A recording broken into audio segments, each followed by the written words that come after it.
C'est donc une journée clé pour les directeurs des grands festivals de l'été. Ils vont s'entretenir en visioconférence avec la ministre de la Culture, Roselyne Bachelot. Et elle leur dira si elle donne son feu vert à la tenue des festivals et surtout dans quelles conditions. Un dossier qu'on ouvre avec vous, Mathieu Charrier, bonjour. Bonjour. Alors on va voir ce qu'il en est des théâtres, des musées, des cinémas. Mais d'abord donc les concerts et les festivals. Vous avez des informations sur ce que devrait annoncer Roselyne Bachelot cet après-midi?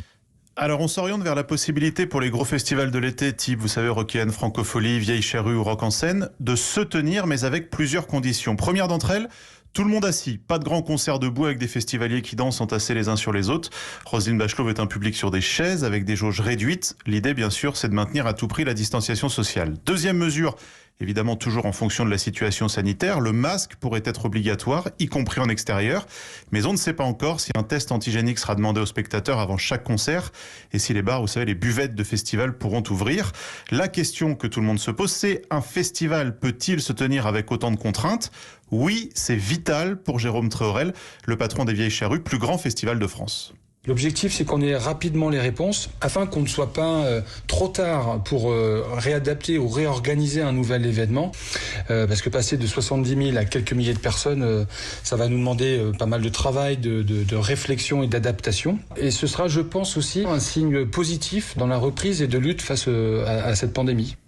Voilà pour les gros festivals de l'été. En ce qui concerne les concerts en salle, le ministère attend les résultats des concerts tests de mi-mars pour se prononcer. Et on reparlera de ces concerts tests tout à l'heure à 7h40 avec le docteur Vincent Estornel qui est médecin urgentiste et qui est chargé justement d'organiser 2 concerts tests au Dôme de Marseille. Mathieu Charrier, parlons un mot quand même des théâtres et des cinémas. Est-ce qu'on peut imaginer qu'ils puissent rouvrir comme ça du jour au lendemain ?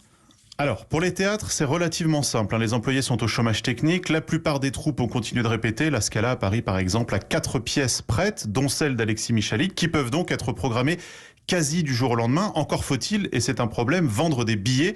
C'est sans doute ce qui est le plus long et qui peut prendre quelques semaines. Donc eux aussi demandent à être prévenus suffisamment en amont. Même scénario pour les musées. Avec jauge et protocole sanitaire, ils peuvent rouvrir relativement rapidement et facilement. Et d'ailleurs, le maire de Bordeaux se porte candidat pour tester ce protocole. Pour les cinémas, Mathieu ? Alors là, c'est un peu plus compliqué, parce que oui, les salles peuvent rouvrir en quelques jours, mais le problème, ce sont les films. Il y en a des centaines de prêts à être projetés, et il y aura clairement pas assez de place pour tout le monde.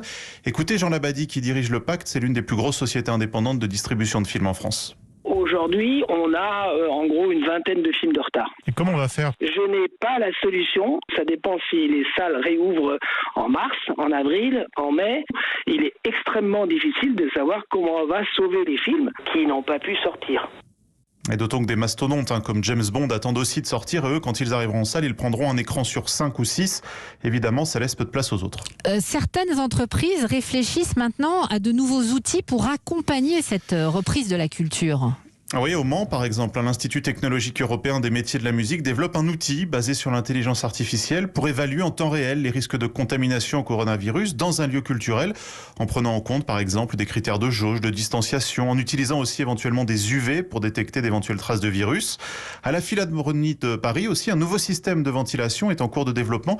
Écoutez le reportage sur place de Caroline Baudry. Ils ont modélisé la circulation de l'air dans la salle. Une salle à l'architecture complexe, 5 niveaux asymétriques et 2400 sièges vides depuis des mois.